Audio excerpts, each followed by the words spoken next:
Okay, Assalamualaikum warahmatullahi wabarakatuh. Dan selamat malam untuk yang menonton, yang sedang menonton live di Facebook PKPIM dan juga live di YouTube WAP TV.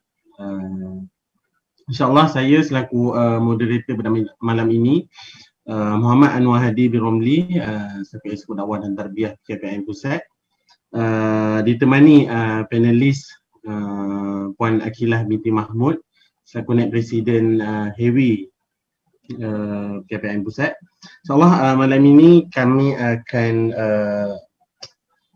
Puan Akilah lah akan menerangkan sedikit tentang bicara orientasi gerakan. Tajuk kita pada malam ini Tarikhiyah. Jadi bicara orientasi gerakan ini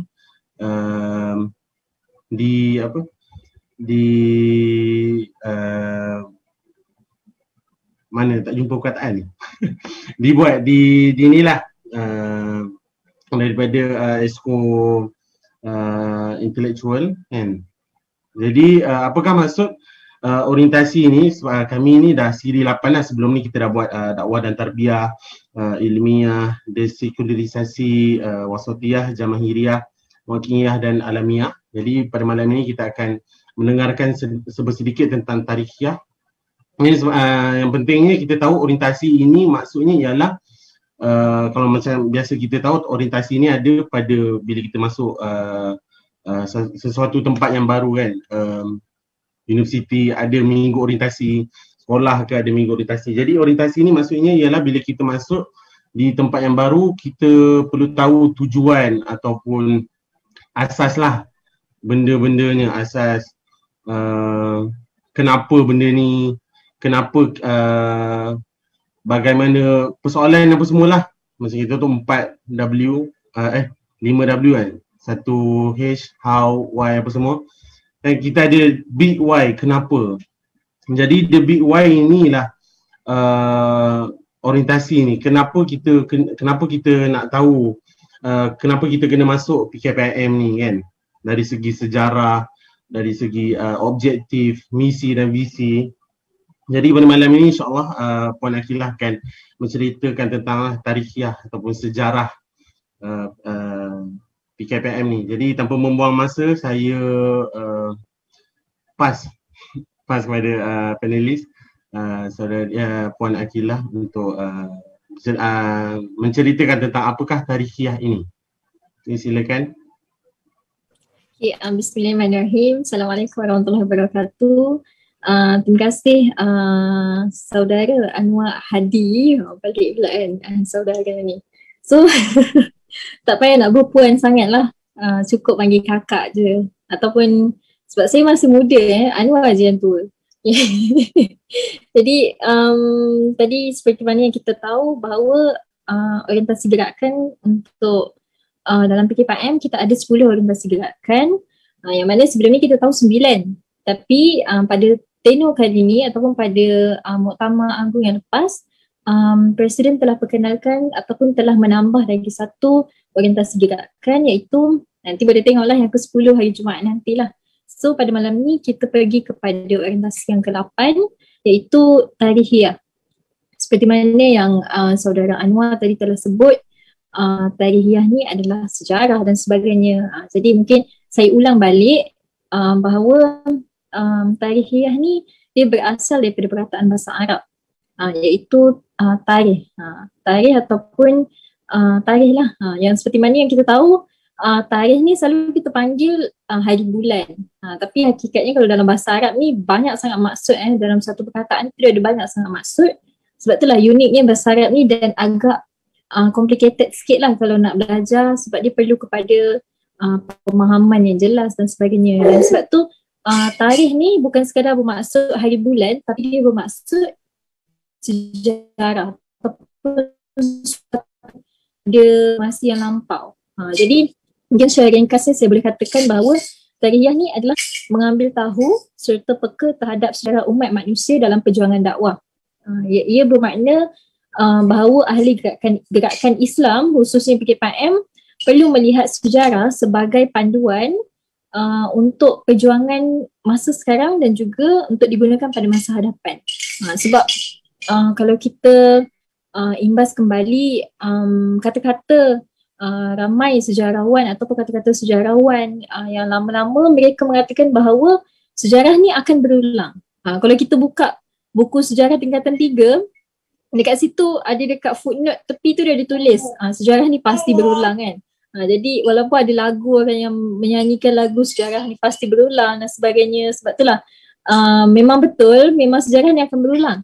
Contoh yang paling mudah adalah darurat di Malaysia. Sebelum ni kita pernah ada darurat kan, mungkin tahun bila saya tak ingat, tapi kita berlaku lagi darurat yang kedua. Macam itulah, sekiranya sejarah yang lampau pasti akan berulang. Tapi apa yang contoh yang paling mudah mungkin saya boleh ambil kisah Firaun di dalam Al-Quran. Yang mana Firaun ni dikisahkan dalam Al-Quran memang hanya seorang saja Firaun yang Allah mention dalam Al-Quran, tetapi sifat-sifat Firaun tu masih wujud lagi pada zaman kini yang dibawa oleh Firaun kecil yang masih berlegal lah pada zaman kini hingga pada zaman dulu hingga zaman sekarang lah. Yang mana benda ni sama-sama kita muhasabah bila berada dalam satu organisasi ataupun dalam satu gerakan Islam.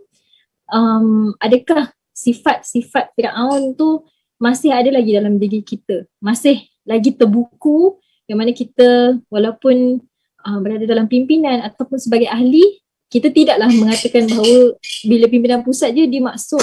Bukan begitu. Pimpinan pusat ni ada juga buat dosa. Maksudnya kita semua manusia. Kita bukan Nabi, kita bukan malaikat yang tiada dosa langsung. Tapi disebabkan tu setiap hari kita kena sebelum tidur, macam sekarang kita dengar, kita sebelum tidur kena maafkan orang, kena muhasabah dan sebagainya. Sebab seharian tu kita tak tahu apa dosa yang telah kita lakukan. Sebab kadang-kadang kita tak sedar pun dosa tu berlaku. Sebab itulah bila kita sebelum tidur sama-sama kita muhasabah balik. Kalau kita ada buat salah dengan orang, kita maafkan, dan kalau kita berbuat salah, kita memohon maaf. Begitulah. Jadi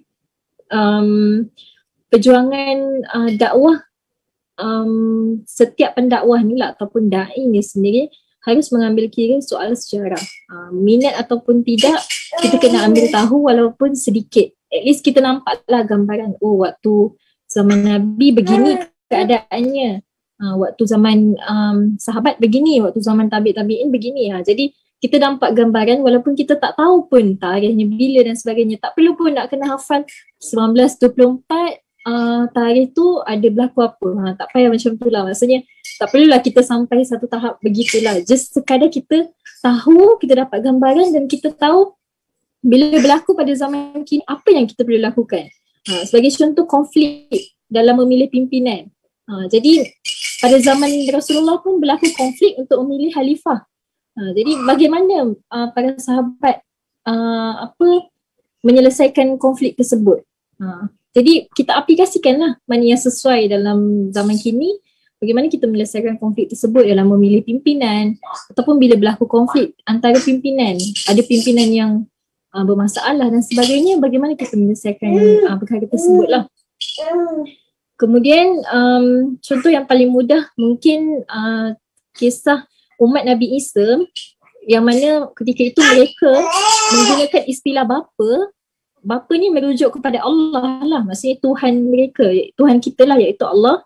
Tapi bila perkara itu dilihat macam kalau kita sebut Allah tu adalah bapa, so dia seolah-olah macam perkara yang mensyirikkan, dia seolah-olah mudah untuk menuju ke jalan kesyirikan.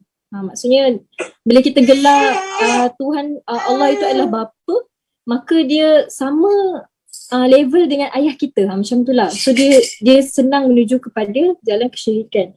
Ini apa yang berlaku pada umat Nabi Isa lah. Dan sebabkan tu umat Islam pada zaman Nabi Muhammad sehinggalah sekarang tidak lagi menggunakan istilah bapa atau sepertinya untuk merujuk kepada istilah Allah bagi mengelakkan kesyirikan. Jadi wallahualam, itu untuk orang pertama lah. Mungkin untuk next nanti Anwar tambah sikit.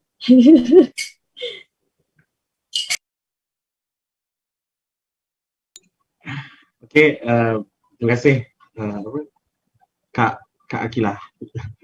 Kak Akilah atas penerangan kira asas lah apa yang kita perlu tahu tarikiyah ini apa kan, dan contoh-contoh yang telah diberi tadi. Jadi seperti kita tahu banyak iktibar, banyak pengajaran yang kita boleh dapat daripada benda-benda yang telah terjadi lah sebelum ini kan.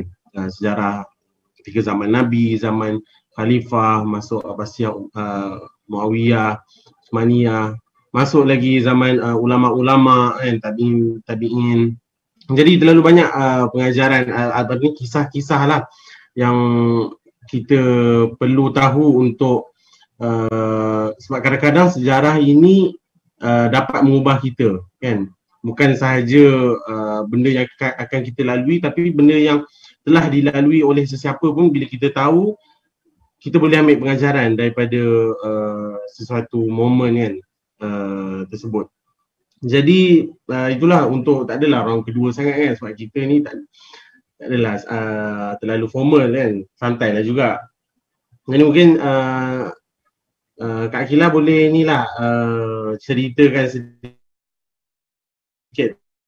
tentang apa pengajaran-pengajaran yang boleh kita dapat daripada kisah-kisah sejarah daripada umat-umat terdahulu, untuk kita ambil pengajarannya, untuk kita perbaiki diri kita kan pada masa kini. Jadi boleh untuk Puan Akilah, Kak Akilah. Okay, jadi mungkin kalau pengajaran yang saya rasa dah semua orang maklum dan semua orang selalu dengar kisah Sayyidina Abu Bakar yang sangat setia bersama Rasulullah di jalan dakwah, bermula daripada Rasulullah sendiri sehinggalah Rasulullah bermula daripada awal dakwah secara rahsia sehinggalah dakwah secara terang-terangan, iaitu secara besar-besaran lah. Jadi Sayyidina Abu Bakar ni dia sangat setia dengan Rasulullah.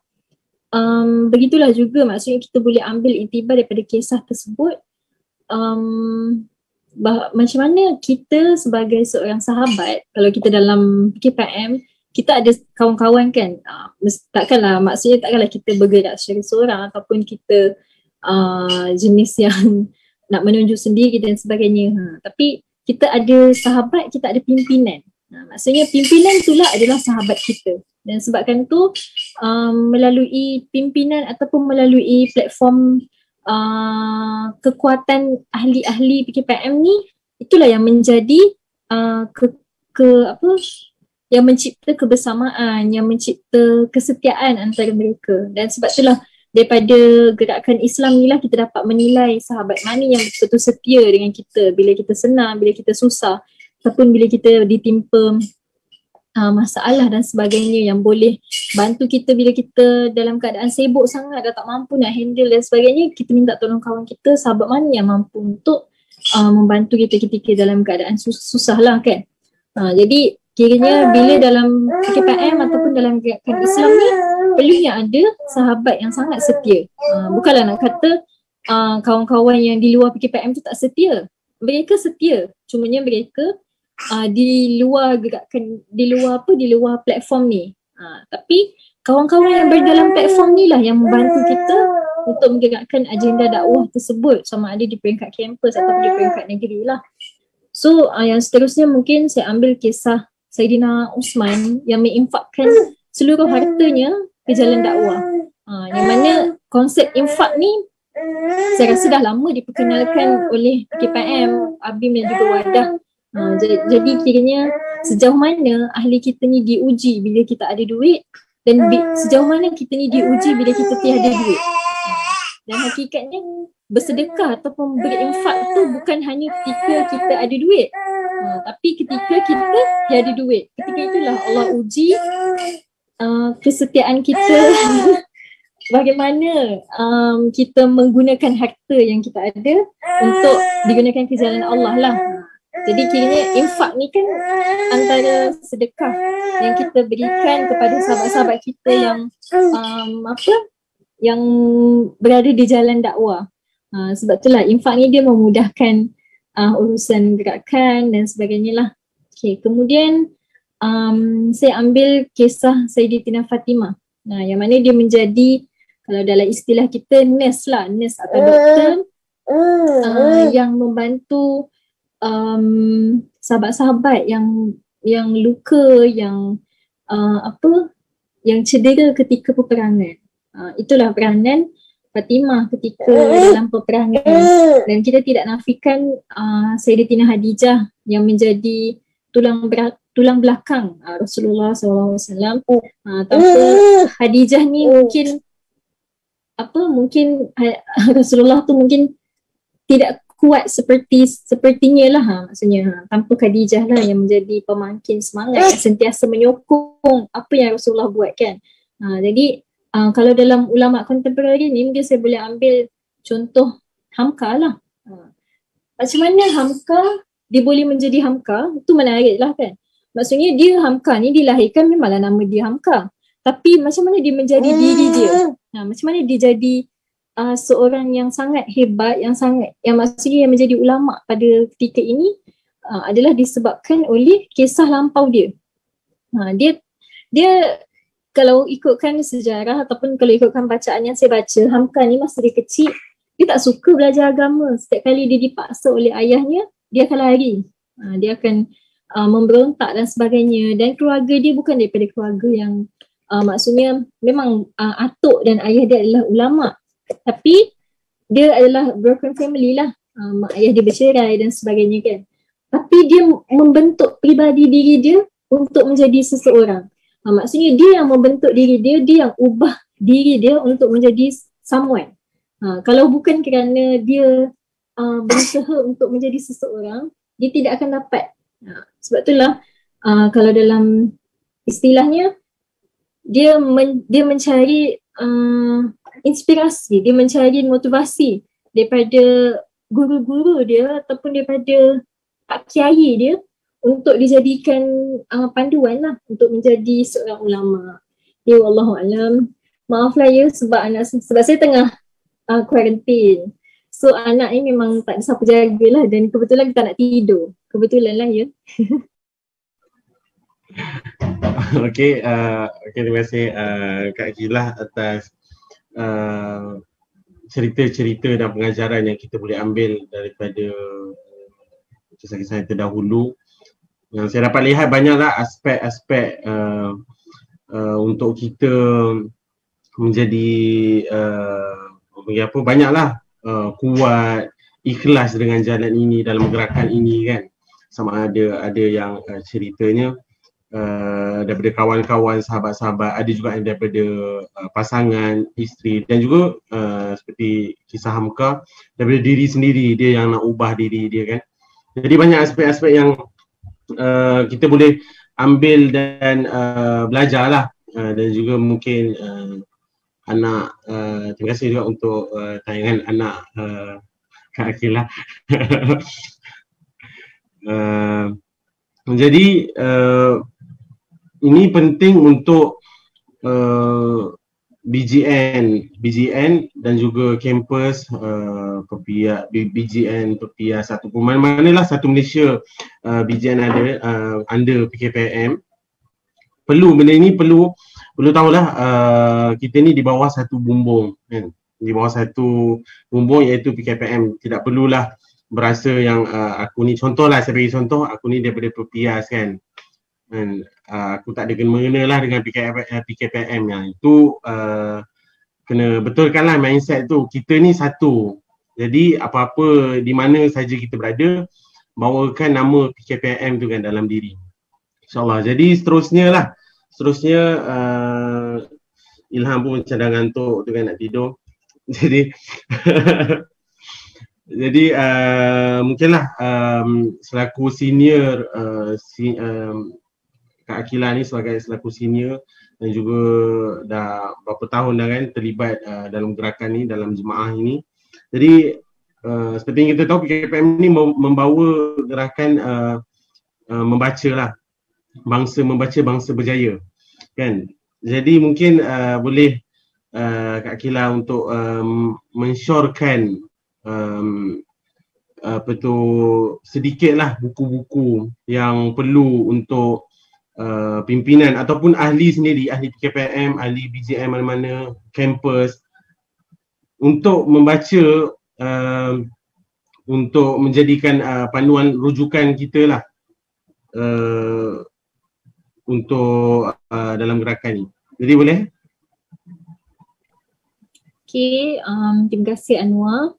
Jadi saya rasa kalau saya sebut buku ni mungkin kebanyakannya dah pernah baca ataupun dah pernah jumpa dan sebagainya lah.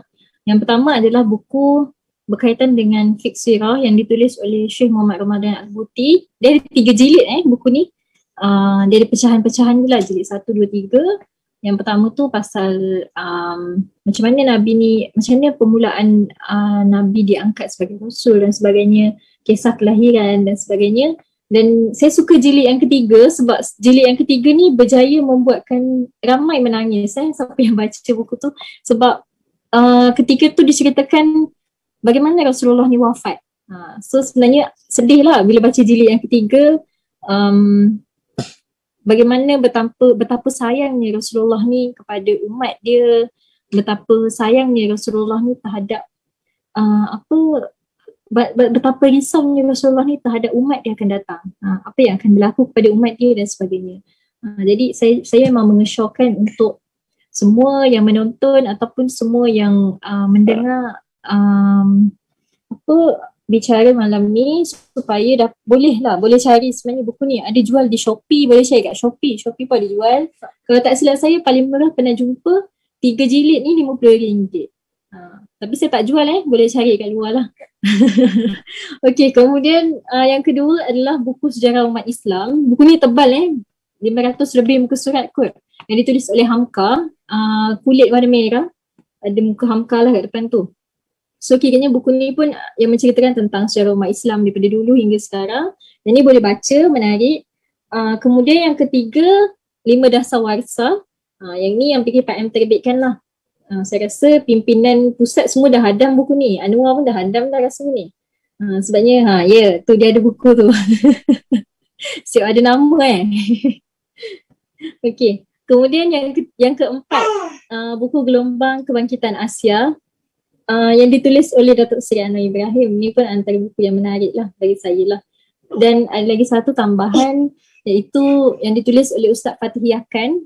Ni antara ustaz famous ataupun ustaz yang memang glamour di dalam PKPM, ABIM dan juga Wadah, yang menulis buku tentang golongan yang tercicir.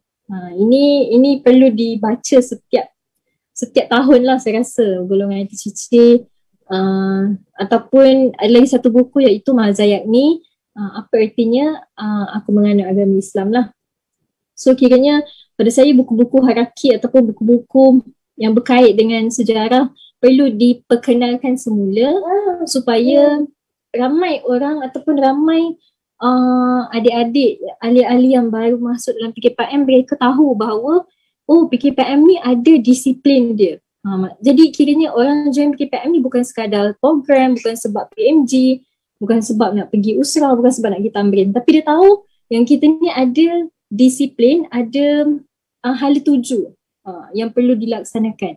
Dan apa core business PKPM adalah dakwah dan juga tarbiyah. Sebab itulah dalam kita mengajak orang masuk dalam PKPM, kita kena tahu apa tujuan kita mengajak kawan-kawan ataupun mengajak adik-adik masuk PKPM adalah untuk menyebarkan kebaikan dan mencegah kemungkaran. So mungkin saya boleh tambah sikit lah. Saya rasa terkena kot pada hari ni 3 hari bulan 3 yang merupakan hari yang bersejarah bagi hari yang bersejarah je lah, mungkin 3 Mac 1924, iaitu 97 tahun yang lalu empayar Islam yang pernah memegang hegemoni 2/3 dunia selama yang lebih kurang 600 tahun hayatnya telah jatuh. Jadi kiranya pada tahun ni, pada hari ini adalah hari yang dalam sejarah yang mana kejatuhan kerajaan Turki Uthmaniyah ke atas Republik Sekular lah ketika itu. Jadi saya rasa mungkin terkait lah dengan tajuk kita dan juga terkait juga dengan sejarah yang berlaku pada hari ini. So mungkin kita akhirnya lah kita boleh sama-sama muhasabah kembali apa tujuan sebenar kita berada dalam PKPM? Itu kita kena tanya pada diri masing-masing lah. Sama ada kita berada dalam PKPM ni sebab kawan ajar, yelah itu biasa, itu permulaan lah. Tapi bila kita dah kenal, apa sebab kita berada dalam PKPM? Sebab nak jawatan, sebab nak jumpa Abang Anwar, sebab nak nak pergi PMG dan sebagainya, sebab nak jadi PACE ke apa ke kan. Jadi benda tu perlu dimuhasabah kembalilah supaya niat kita berada dalam gerakan Islam ni adalah untuk amal ma'ruf dan juga nahi munkar. Wallahu alam. Mungkin itu saja daripada saya. Saya serahkan kepada moderator.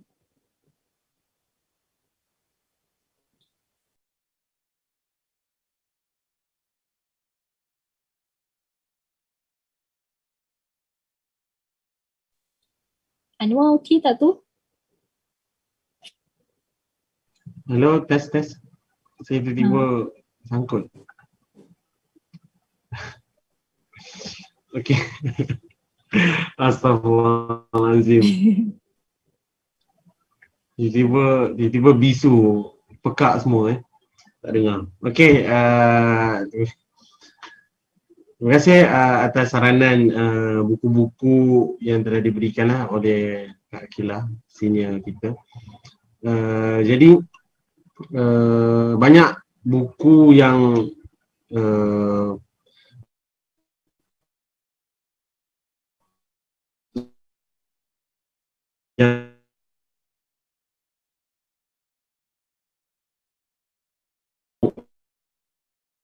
rasa mungkin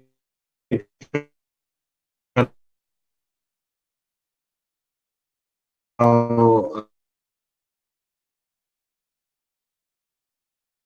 mungkin orang punya senior yang dah join KPM ni KPM buku-buku yang telah disarankan tu baca, insyaAllah.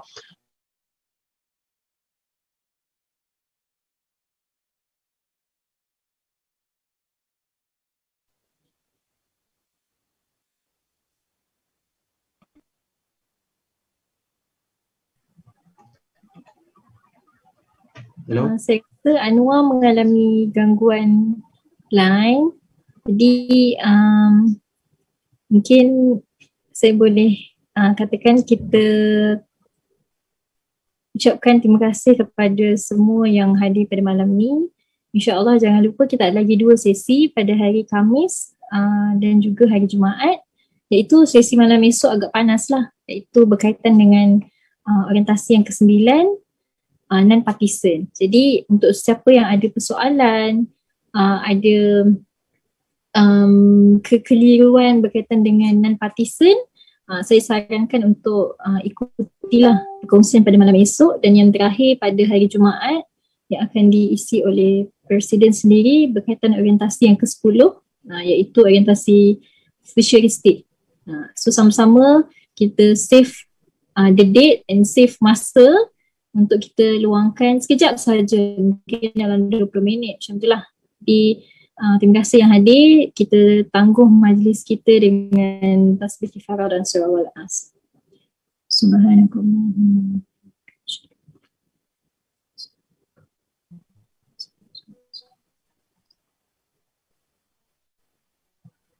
Terima kasih, selamat malam.